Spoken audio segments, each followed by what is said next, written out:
پھر کچھ کہتے بھی ہیں. کم از کم آپ کے منہ سے یہ بات سن کے فقط اچنبھا ہوتا ہے کہ آپ بھی دنیا کی فکر پاتی ہیں. وہ 2 قدم آگے بڑھ آیا. آپ کو صرف خیال ہے کہ لوگ دیکھیں گے اور کہیں گے. مجھ سے پوچھیں جو یہ بھی بتا سکتا ہے کہ لوگ کیا کیا کہیں گے, کیا کیا کہتے ہیں. شانی وہ 1 قدم آگے بڑھی. دور نہیں مجھ سے, میرے قریب بھی مت آنا. کوئی آپ کی صورت دیکھنے کو تیار نہیں. آپ کو دیکھنے سے بہتر ہے کہ تاج ہاؤس کا ہر فرد ملک الموت کا چہرہ دیکھ لے. ہم ہر روز صبح اٹھ کر ایک دوسرے پر سلامتی بھیجنے کی بجائے یہ دعا دیتے ہیں. مگر صرف کاشان مجاہد آپ سے پوچھنا چاہتا ہے کہ ایک بار بھی آپ کے قدم نہ کانپے, کسی کا خیال نہ آیا, میرا خیال بھی نہ آیا کہ آپ ایسے قدم نکالیں گی تو پھر میں منہ کیسے باہر نکالوں گا. بہت دعویٰ کرتی تھی نا آپ, 5 ماہ سے دن رات موسموں حالات کی تفریح کیے بنا یہاں آ کر کھڑا ہو جاتا تھا کہ دیکھوں آپ میرے لیے کیا کر سکتی ہیں. مگر بریکٹ وہ طنزیہ مسکرایا خود پر. آپ تو پہچان ہی نہ سکی. میں نے پہچان لیا نا شانی. اس کی آواز بہت ہلکی تھی. کھڑکی سے باہر کھڑے ایک شخص پر اتنا یقین آ گیا کہ ماں باپ کی عزتوں پر پیر رکھ کے نکل پڑی. اس کی محبت اور ثابت قدمی نے سب کی محبتوں پہ پانی پھیر دیا. وہ باہر سردی میں کھڑا ہوتا تھا تو آپ کو لحاف میں آگ لگ جانے کا گمان ہوتا تھا. آج برف پر کھڑا ہونے کے لیے تیار ہوں. تم کیسی باتیں کر رہے ہو شانی, میرے شہزادے میری بات تو سنو. وہ بدقت بولی. سننے ہی آیا ہوں. اس نے انگلی اٹھائی. مگر پہلے آپ سنیں. اس نے چبا چبا کے کہا تھا. باہر کھڑے اس شخص پر اتنا رحم آیا, اتنا لاڈ پیار کے نکل پڑی اس کے سنگ. بہت یقین کیا اس پر, اور آج آپ کو اس طرح خوش و خرم دیکھ کر مجھے آپ کی یقین پر رشک آنے لگا کہ ایک اجنبی صرف دکھائی دیتے شخص کو آپ نے پرکھ لیا. اس کی تکلیف آنکھوں کی حسرت پر اتنا ترس کھایا آپ نے. آپ کی محبت نے آپ کے دل کو پگھلایا. اس کی محبت نے آپ کے دل کو پگھلایا. مجھے یہاں دیکھ کر آپ کو کچھ نہیں ہوتا. آج آپ میرے لیے کیا کر سکتی ہیں, میں جاننا چاہتا ہوں. اس نے آپ پر جان لٹا دینے والی محبت کا دعویٰ کیا تھا, اور آپ مجھ پر جان لٹایا کرتی تھی. بس اسی گمان میں یہاں تک آیا, دن رات ڈھونڈتے ہوئے. آج آپ میرے لیے کیا کر سکتی ہیں. مجھے سمجھ نہیں آ رہا شانی, تم کیا کہہ رہے ہو. مجھے کچھ نہیں کہنا, بس سوال لے کے کھڑا ہوں. کیا آپ لوٹا سکتی ہیں مجھے میری عزت, مقام, رتبہ, ہم سب کو. میں نے ایسا کچھ نہیں کیا. وہ سسکی. میں چاہتا تو یہ سوال دروازہ بجا کر بھی پوچھ سکتا تھا, مگر پھر شاید آپ آئیں بائیں کرتی. میں نے وہی چلن اختیار کیا جو اس نے کیا تھا. اس نے محبت مانگی, آپ نے دے دی. میں عزت مانگنے آیا ہوں. آپا دیں گی, دے سکیں گی. بہت پسند آیا تھا نا آپ کو جاذب سلطان کا طریقہ. وہ سر پر ہاتھ رکھ کے رونے لگا. میں نہیں جانتا محبت کے بغیر زندگی کتنی تکلیف دہ ہو سکتی ہے, مگر میں جانتا ہوں کہ عزت کے بغیر زندگی کتنی اذیت ناک ہوتی ہے. وہ اپنی لہو رنگ آنکھیں اس پہ گاڑ کے بول رہا تھا, کیونکہ ہم سب اس کو جھیلتے ہیں. ایسے نہیں تھا کاشان, ایسے بالکل نہیں تھا. تم کچھ نہیں جانتے. وہ ہارے قدموں سے لون چیئر پہ گری تھی. اسے سرد و گرم برداشت کرتے دیکھ کر رحم کیا تھا نا آپ نے. آج مجھ پہ رحم کھائیں. کچھ کر سکیں گی میرے لیے, ایسا کہ میں سر اٹھا کے جی سکوں. وہ تیزی سے اس تک آیا تھا اور ڈھہ جانے کے سے انداز میں کرسی پہ گرا تھا. کھڑکی سے باہر کھڑے ایک شخص پر آپ نے عزت لٹا دی. کھڑکی سے باہر کھڑے دوسرے شخص کو آپ عزت لوٹا سکتی ہیں. کاشان مجاہد نے پیر کرسی پہ دھر لیا اور گھٹنے پر کوہنی ٹکا کر ہاتھ پر سر گرا کے رونے لگا. با آواز بلند, زاروں کی تار. تابا سرد سے اس کے قریب آئی. وہ اسے چپ کروانا چاہتی تھی, سینے سے لگانا. دور رہی مجھ سے.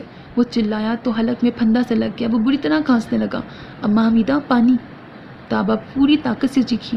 نہیں. وہ کھانستے ہوئے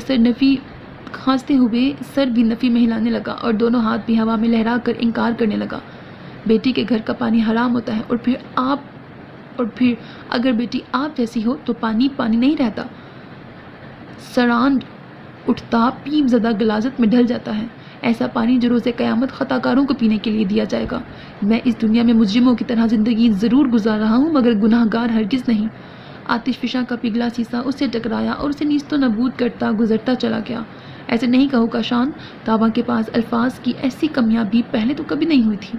کاشان کے سارے جملے ایسے تھے جیسے کوئی اسے کانٹے سے گود رہا ہو, مگر یہ آخری والا جس نے اس کے پر کچے اڑا دیے تھے, وہ گھٹنوں کے بل اس کی کرسی کے عین سامنے گری تھی. اس نے اپنے دونوں ہاتھ اس کے زانوں پہ دھرے. میں نے کچھ نہیں کیا, قسم سے میں نے تو وہ لفظ بھول گئی. صرف میں قصوروار نہیں ہوں شانو. میں کیسے نہیں ہے آپ قصوروار. سب آپ ہی کا کیا درا ہے. لوٹ لیا آپ نے ہم سب کو, ہر حوالے سے. عزت لوٹ لی, دولت بھی گئی اور شہرت بھی. اب ہماری اپنی کوئی پہچان نہیں ہے. مسخ ہو چکی ہیں ہماری شخصیتیں. دنیا میں ایک ہی نام سے جانتی ہے. وہ دیکھو تابا کا باپ, وہ دیکھو تابا کا بھائی. میں نے کھڑکی سے باہر کھڑے شخص کو دیکھ کر یہ فیصلہ نہیں کیا تھا کاشان. وہ کراہی. اور صرف ایک باپ یا بھائی کے دشمن نہیں ہیں آپ نے سب کی زندگیوں کو، خوابوں کو، خوشیوں کو لوٹ لیا، سب کی زندگیوں کی قاتل ہیں آپ۔ ہم میں سے کچھ جیتے جی مر گئے اور کچھ سچ مچ دنیا سے اٹھ گئے، اور آپ کون؟ تابا کا رواں کھڑا ہو گیا، اسے بس آخری الفاظ یاد رہے تھے۔ مجھے بتاؤ شانی، کون؟ میری امی مر گئی آپا، میری امی اور میرے تایا جی۔ وہ ایسے بینڈ ڈالنے والی آواز میں چلایا جیسے ابھی ابھی جنازہ اٹھا ہو۔ امی؟ اللہ! تابا دھڑام سے زمین سے لگی تھی، اس کے چہرے پر زلزلہ آ گیا، اس کا چہرہ اتنا سفید ہو گیا جیسے سارا خون نچڑ گیا ہو۔ دونوں ہاتھوں سے ہونٹ ڈھانپ کر وہ پھٹی آنکھوں سے کاشان کو دیکھ رہی تھی جو نہ جانے آج کیا کیا کہنے والا تھا۔ وہ اس کی حالت سے بے نیاز بولنا شروع ہو گیا تھا، وہ سب جو اس نے سوچ رکھا تھا کہ کبھی زندگی میں تابا جاسب ملی تو وہ اسے یہ اور وہ اور سب کچھ کہہ دے گا۔ دنیا سے چھپ کر وہ کتابیں پڑھتا تھا، اسے ڈھیروں الفاظ یاد تھے اور اس نے بڑے سے بڑے زہریلے جملے ترتیب دیے تھے، مگر اب جب بولنا شروع ہوا تھا تو انداز تھکا ہوا سا فقط اطلاعی تھا، مقصود فقط آگاہ کرنا تھا۔ اور اس غلط فہمی کا شکار مت ہوئیے گا کہ آپ کی جدائی نے انہیں بے حال کر دیا تھا، آپ کے ہجر نے انہیں موت سے ہمکنار کر دیا تھا۔ نہیں، جب آپ ان سب کا خیال کیے بغیر چلی گئیں تو وہ آپ کے فراق کے نغمے کیوں گاتی پھرتی؟ مر جانے کے لیے دوسری بہت سی باتیں تھیں، اور اتنی ساری تھیں کہ زندگی سے بڑھ کر موت اچھی لگنے لگی۔ آپ کو پتہ ہے، جب رضوان بھائی اور عمران بھائی باہر سے کسی سے بھی آپ کا ذکر سن کر آتے تھے تب نازا اور افشاں بازی تھپڑوں، گھونسوں، ٹھوکروں پر دھر لی جاتی۔ رضوان بھائی نازا آپا کو اتنے تانے دیتے، اتنے تانے کہ ان کا جگر چھلنی ہو گیا، وہ دل کی مریض بن گئیں۔ امی ان کی اور وہ دونوں امی کی صورت دیکھنے کو ترس گئیں۔ امی کی آنکھیں دروازے سے چپک گئیں اور چپکے ہی بے نور ہو گئیں۔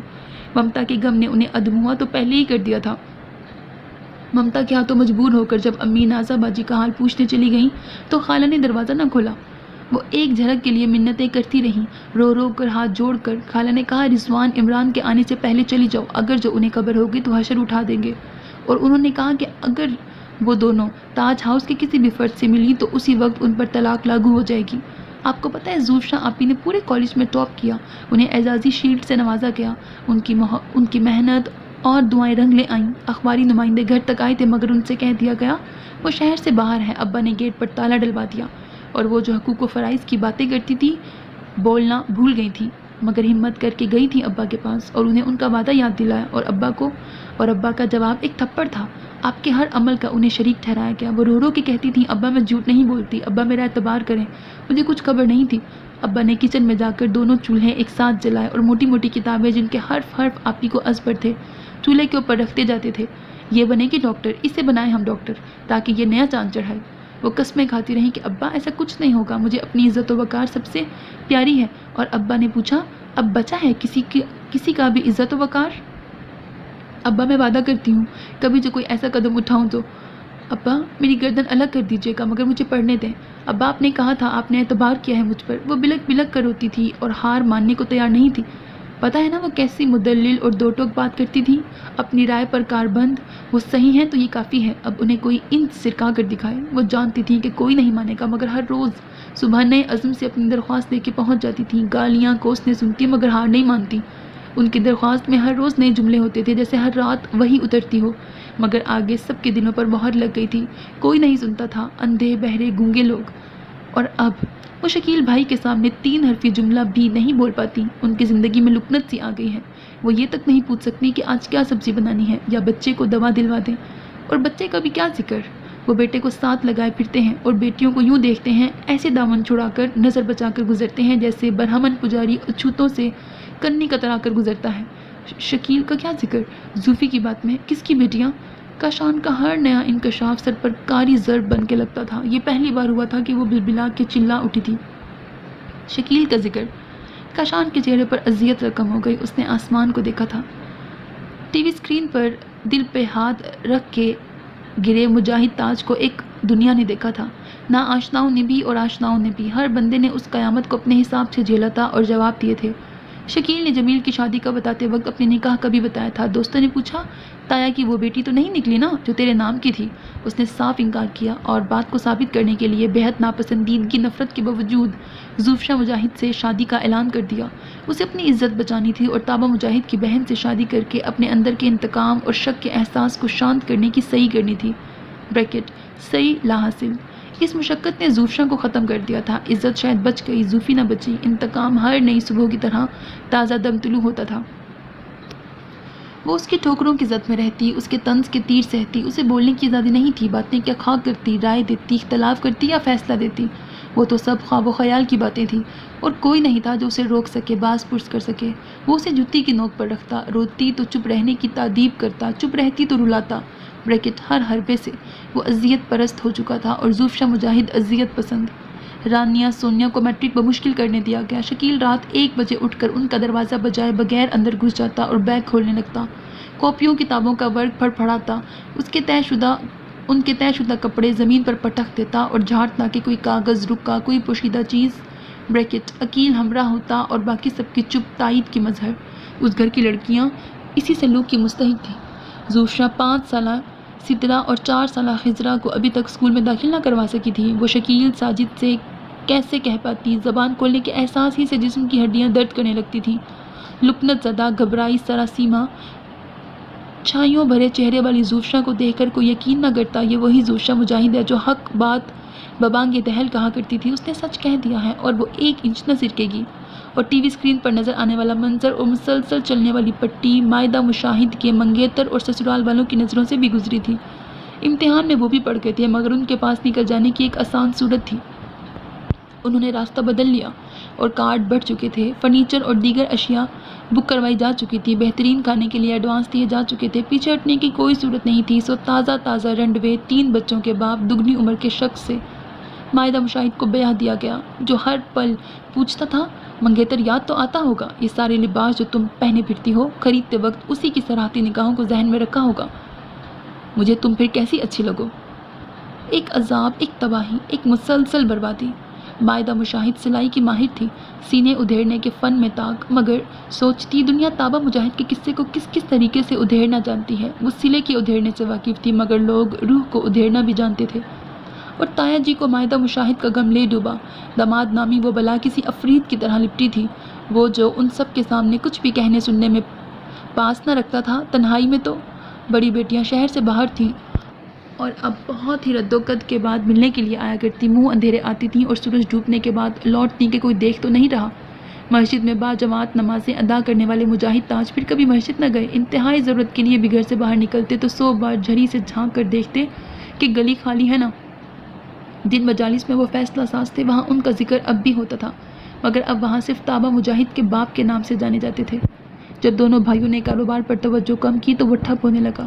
جمیل اور شکیل اب کرتا دھرتا تھے، دنیا کے آگے سینہ تان کر پھرتے، مگر جانتے تھے پیٹھ پیچھے ان کو کیا کیا کہا جاتا ہے۔ بدنامی کی گرد کو جمعرات کی جھڑی بھی نہیں بٹھا سکتی۔ اور آپ کو پتہ ہے مجھے اپنی عزت کتنی پیاری تھی، اور کمتری کا کسی قسم کا احساس میرے لیے موت جیسا تھا۔ میں لفظ ہار کی ذلت نہیں سہ سکتا تھا۔ میں اچھے لباس میں گھر سے نکلتا تھا کہ کوئی مجھے گندا نہ کہے۔ میں کلاس میں ہمیشہ سبق یاد کر کے جاتا تھا کہ کہیں ٹیچر سب کے سامنے مجھے نالائق نہ کہہ دیں اور سب مجھ پر ہنسیں۔ بہت بچپن سے ابا جیسا بننا چاہتا تھا، سب مجھے سلام کریں، صرف سلام نہیں میں اپنے کام بھی اچھے رکھتا تھا۔ دوستوں کے گروپ میں ہمیشہ لیڈر تھا اور سب میری بات مانتے تھے، کوئی میرے فیصلوں سے منع نہیں کرتا تھا۔ اور آپ کو پتہ ہے لڑکے مجھے دیکھ کر سرگوشیاں کرتے تھے، اور آج بھی کلاس روم میں میرا نام اٹینڈنس کے لیے پکارا جائے تو میں گھبرا کر چور نظروں سے دیکھتا ہوں کہ کہیں وہ ہچکیوں سے رو رہا تھا اور بول بول کر اس کے گلے کی ہر رگ دکھنے لگی تھی۔ آپ کو پتہ ہے مجھے اپنا گھر کتنا پیارا لگتا تھا، گلی کا سب سے اونچا خوبصورت گھر، اور پھر میں وہاں سے بھاگا۔ ہاسٹل کی چھٹی بھی ہو نا تو میں گھر نہیں جاتا، جاؤں ہی کیوں، وہاں اب ہے ہی کون، نہ ماں ہے اور باپ بھی نہیں ہے، اور زوفی آپی، میں شکیل بھائی کا رویہ برداشت کر ہی نہیں پاتا اور زوفی آپی کو دیکھ نہیں پاتا، اور چھٹیوں کے سارے دن گھر کے اندر بند رہ کے گزار دیتا ہوں۔ امتحان میں فرسٹ آنے کا بھی دل نہیں کرتا آپا، اس نے اتنی دلگیری سے کہا کہ اس کے لہجے کی کرچیاں تابہ کے پیروں کو زخمی کر گئیں۔ اس لیے کہ میرا نام پکارا جائے گا، کاشان مجاہد، ولد مجاہد تاج، تو کسی کو یاد نہ آ جائے، وہی مجاہد تاج جسے کمرہ عدالت میں ہارٹ اٹیک آیا تھا کہ اس کی بیٹی۔ آپ کچھ کر سکتی ہیں آپا میرے لیے؟ اس نے بےتابی سے ششتر بیٹھی تابہ کا شانہ ہلایا تھا، بس اتنا کہ میں باجماعت نماز پڑھنے چلا جاؤں اور ابا دوبارہ سے مجلس میں فیصلہ سازی کریں، اور زوفی آپی کی بیٹیاں اسکول میں داخل ہو جائیں، اور مائدہ آپی کے شوہر نازہ آپی اور افشاں آپی کی شکل دیکھے عرصہ ہو گیا۔ میں ان کی گلی تک جا کے بس گھر کو دیکھ کر آ جاتا ہوں، اندر نہیں جا پاتا کہ کہیں رضوان عمران بھائی کو برا نہ لگے۔ بہت بچپن میں آپ میری سب سے اچھی آپا تھیں، میرے چھوٹے چھوٹے مسئلے حل کرتی تھیں۔ آپا بتائیں نا، آج آپ میرے لیے کیا کر سکتی ہیں؟ صرف ان تھوڑے سے مسئلوں کے حل کے لیے آپ کو ڈھونڈ رہا تھا، بہت دیر لگی مگر ماجدہ آپی نے کہا تھا آپ ناخوش اور برباد ہوں گی، مگر آپ تو بہت آسودہ ہیں، بچے بھی ہیں، اتنا شاندار گھر اور سب کچھ، آپ کو تو ملال تک نہیں، خیال کیا ہوگا؟ اب بتائیے آپ میرے لیے کیا کر سکتی ہیں؟ میرے درد کا علاج ہے، میری سائیکل کی چین نہیں اتری آپا، زندگی کی چین اتر گئی ہے، لگا دیں، ایک قدم آگے نہیں بڑھ پاتا۔ تابا کے لب بہم پہ بس تھے، حیرت کی جگہ دکھ آیا تھا، پھر بے یقینی انتہا کی، اور اب جیسے وہ سن تو رہی تھی مگر دماغ کہیں اور تھا۔ حیرت انگیز طور پر اس کے چہرے پر غم آیا اور پھر اشتعال کی شدید لہر جو ہر پل منہ زور ہوتی جا رہی تھی۔ میرا قصور کیا تھا آپا؟ مجھے تو آخر تک پتہ نہ چلا کہ کیا ہو رہا ہے۔ وہ اسی طرح بلکنے لگا جیسے بات بچپن میں کیا کرتا تھا، اور تابا جھپٹ کر اسے خود میں سمو لیتی تھی۔ تابا نے جنبش بھی نہ کی، اس کے چہرے پر عجیب سے تاثرات آن رکے تھے۔ اور میرا قصور کاشان؟ میرا کیا قصور تھا؟ کیا کیا تھا میں نے؟ کچھ بھی تو نہیں، میں بے قصور تھی شانی۔ کاشان کو بچھو کا ڈنک لگا، وہ گیلے گالوں کو پونچھنا بھول کر تابا کو دیکھنے لگا، یعنی کہ وہ بھی لا علم تھی یا ہر دھرم بے شرم۔ مجھے ایک لڑکے نے پسند کر لیا، میں نے پسند نہیں کیا تھا، میں بے خبر تھی، اسے انکار ہو گیا، میں نہیں جانتی تھی، وہ میرا پیچھا کرنے لگا، بھلے سے کرتا رہتا، وہ غیر برادری سے تھا، میں کیا کروں؟ میرا فیصلہ کرنے والے بڑے تھے نا، وہ جو مرضی کرتے، میں اپنی زندگی میں مگن اور مطمئن تھی۔ وہ شخص اپنے ہر عمل کے لیے آزاد تھا، جو مرضی کرتا پھرے۔ میں تو اپنے گھر میں اپنے بہن بھائیوں کے ہمراہ مزے سے رہتی تھی، ہنستی کھلکھلاتی تھی، اچھے لباس پہنتی، میری تو دنیا ہی الگ تھی۔ زوفی نے کہا تھا راستے میں کتا پیچھے پڑ جائے تو پتھر کتے کو مارتے ہیں، نہ کہ خوف کھانے والے کو۔ باوجود اس کے کہ جاذب سلطان کتا نہیں تھا، مگر میں کیا کروں؟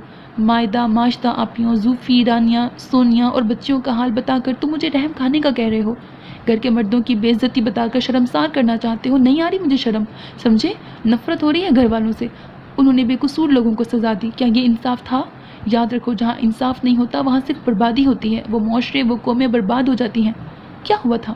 غیر زبان اور برادری سے رشتہ ہی آیا تھا نا، اپنے ہاتھوں سے بنائے ہوئے رسم و رواج اور حد بندیاں، شریعت کو جاننے کا دعویٰ کرنے والے اس وقت شریعت کو بھول گئے۔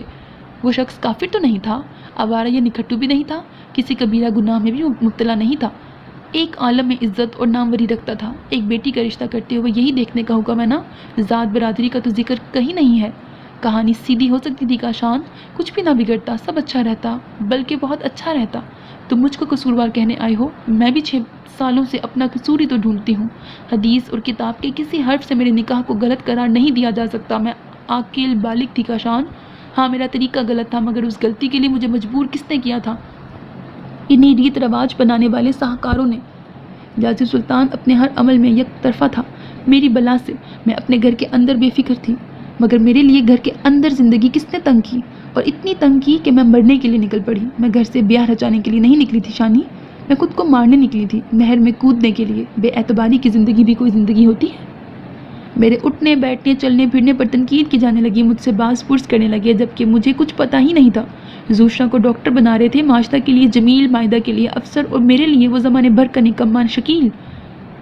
تو کہاں بنی زوفی ڈاکٹر اور مائدہ افسر کی بیوی؟ آپ نے سب کو برباد کر دیا نا۔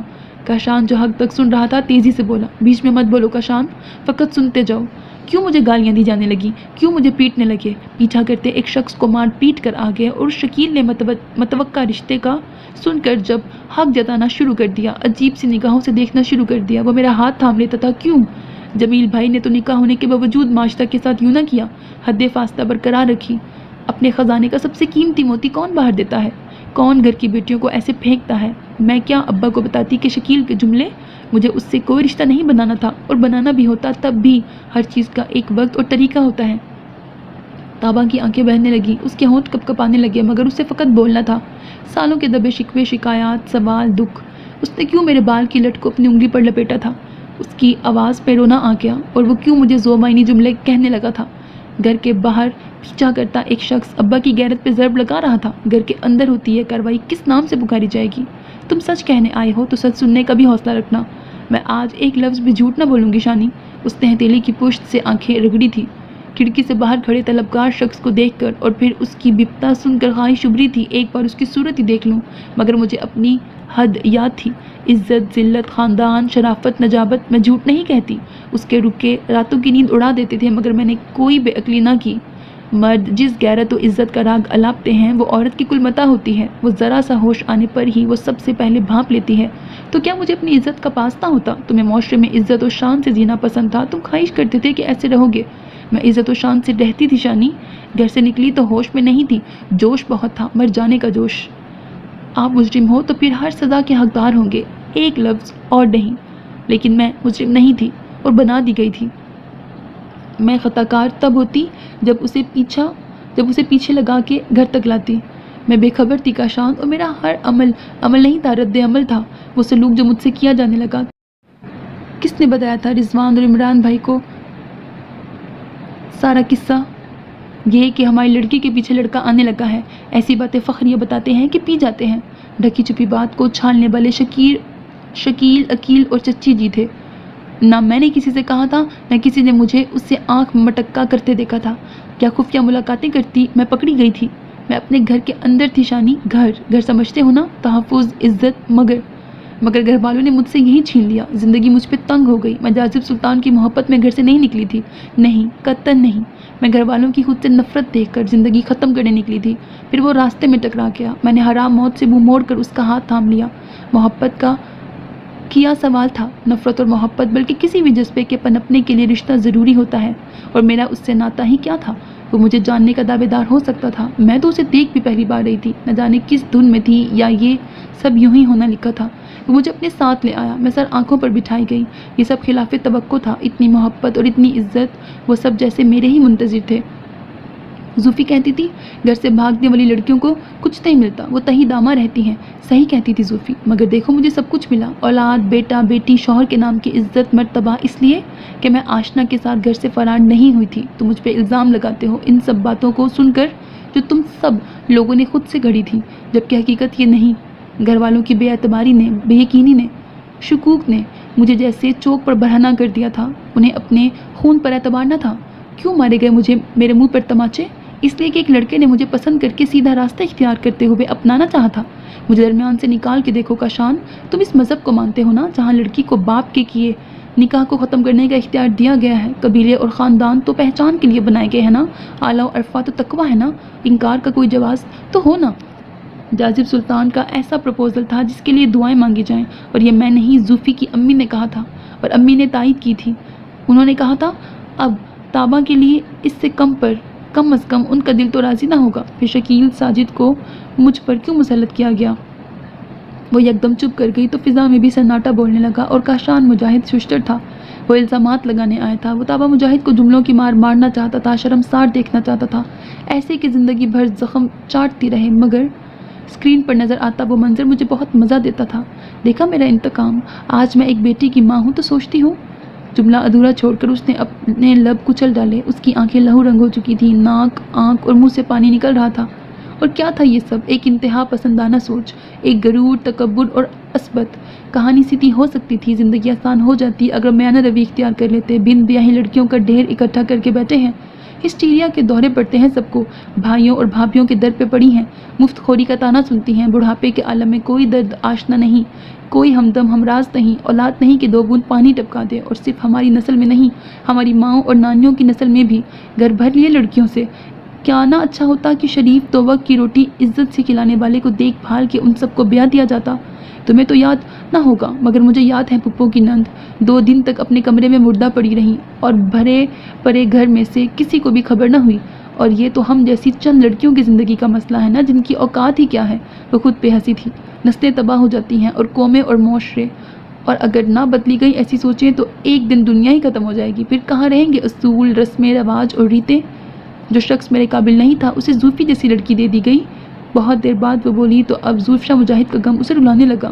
کتنی قابل اور با اعتماد تھی زوفی. ایک بار ابا کا دل نہ کانپا کہ وہ زوفی کے ساتھ کتنا برا کر رہے ہیں. کیا یہ ناانصافی نہیں، ظلم نہیں؟ ایک بار ان سے سوال بھی کرنا تھا. ایک بار سوال ان سے بھی کرنا تھا. لوگ ہر بار یہی کیوں سوچتے ہیں کہ لڑکی آشنا کے ساتھ فرار ہوئی؟ لڑکی نا آشنائی کا دکھ بھی تو جھیل رہی ہو سکتی ہے نا. جواب دہی تو تب بھی کرنی پڑتی ہے. جو میری لاش نہر سے ملتی، ٹی وی اسکرین تب بھی فوٹیج دکھاتی. جواب تو تب بھی دینے پڑتے. سب وجوہات پوچھتے اور تب بھی سب جھوٹ گھڑتے کہ اصل وجہ سے جانتے بوجھتے ہوئے بھی ناواقف تھے.